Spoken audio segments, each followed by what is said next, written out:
All right, today we're jumping into a really charming and honestly pretty chaotic story by Ruskin Bond. It's a tale that kind of boils down to one simple question. What happens when your brand new family pet is a tiny troublemaking monkey? And let me tell you, this is not your average pet story. We're about to meet Toto, a baby monkey whose antics, well, they kind of blur the line between simple mischief and just pure, untamable chaos. So where did this little guy even come from? Let's dive into Toto's grand entrance and see how he made his presence known pretty much immediately. Okay, so it all kicks off when grandfather spots Toto tied to a feeding trough. The little monkey just looked so completely out of place. So what does he do? He buys him from a Tonga driver for the grand sum of 5 rupees. Just like that, he decided to add the little fella to his private zoo. You know, looking at Toto, his charm was, well, it was a bit of a trick. He was a pretty little monkey, right? He had these bright, mischievous eyes and a smile that, while it showed off these pearly white teeth, could absolutely terrify elderly ladies. But his real secret weapon? It was his tail. Grandfather thought it just added to his good looks, but for Toto, it was basically a third hand. He could use it to hang from branches or, scoop up a treat that was just out of his reach. But there was one tiny little problem. Grandmother. See, she always made a huge fuss whenever a new pet was brought into the house. So the plan was to keep Toto a secret until she was in a particularly good mood. Hiding a monkey in a busy house? As you're about to see, that was a very risky plan.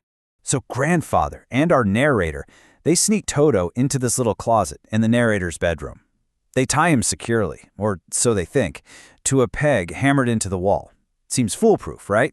Just got to keep him quiet for a few hours. Yeah, well, a few hours later, this is what they walk into. Toto had completely shredded the ornamental wallpaper. It was just naked brick and plaster. The peg was ripped clean out of the wall, and to top it all off, the narrator's school blazer was torn to shreds. So what was grandfather's reaction to all this destruction? Was he angry? Not a chance. He was delighted. He was genuinely pleased with Toto's performance. He didn't see a mess. He saw cleverness. He even admired how, with a little more time, the monkey probably could have tied the blazer into a rope and escaped. Okay, so Toto's still a secret from grandmother, which means the chaos is about to go mobile. Next up, a train trip. And believe me, it has some absolutely hilarious consequences. So Toto was causing such a ruckus at night, none of the other animals could sleep. Grandfather had to go collect his pension, so he decides, hey, I'll just take him with me. He packs him into this big black canvas kit bag, one with no escape hatches. Of course, you can just imagine what happened next. This bag starts jumping and rolling around all over the train platform, and a very curious crowd starts to gather.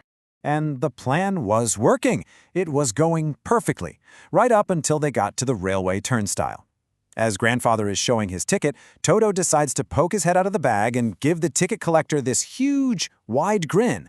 The poor guy was totally taken aback, but he recovered pretty quickly and made an official classification. Now, grandfather argued his case. He insisted, a monkey is not a dog. It's not even a quadruped. But the ticket collector was having none of it. He was firm. As far as the railway was concerned, Toto was officially a dog, and grandfather had to cough up 3 rupees for his fare. Oh, but grandfather was not about to let that go. To get his own back, he pulls his pet tortoise out of his pocket and asks, "All right, what's the fare for this?" After taking a good, close look, the ticket collector gives this triumphant smile and delivers this amazing line. Okay, so the secret's out. Toto is finally accepted by grandmother. He gets a home in the stable, and you'd think maybe things might finally settle down. Nope. Now his escapades just get a bigger stage, the whole house and the yard. So his new roommate in the stable is the family donkey, Nana. On their very first night together, grandfather comes out and finds Nana just pulling at a rope, trying desperately to get away from this little monkey who had latched onto her long ears with his sharp little teeth. Yeah, it's safe to say they never became best friends. One of Toto's great treats in life was a nice warm bath. He'd actually learned how to do it by watching the narrator, and he developed this whole incredible ritual. He'd cunningly test the water with his hand, then step in, 1 foot at a time, then he'd soap himself all up, and when the water got cold, he'd make this mad dash for the kitchen fire to get dry. Well, this love for warm water, it nearly ended in total disaster. One day, he finds his big kitchen kettle on the fire, left to boil for tea. He tests the water, decides it feels just right for a bath, and climbs right in. At first, it was fine, until the water started to actually boil. He's in there hopping up and down, half-boiled, when thankfully, Grandmother comes in and hauls him out. So let's recap. We've got torn wallpaper, the whole train incident, a terrorized donkey, a nearly boiled monkey. All of this chaos was building to one final, unforgettable climax. And of course, it happened right at the dinner table. So picture this. It's one afternoon, the family comes into the dining room for lunch, and what do they find? They find Toto sitting right in the middle of the table, just stuffing his face with a massive dish of palau. You know, spiced rice. Well, what do you think happened? Grandmother screamed, of course. And Toto's response? He immediately grabs a plate and throws it right at her. When one of the aunts rushes forward to try and stop him, she gets a glass of water straight to the face. It was just absolute chaos. Just then, Grandfather arrives.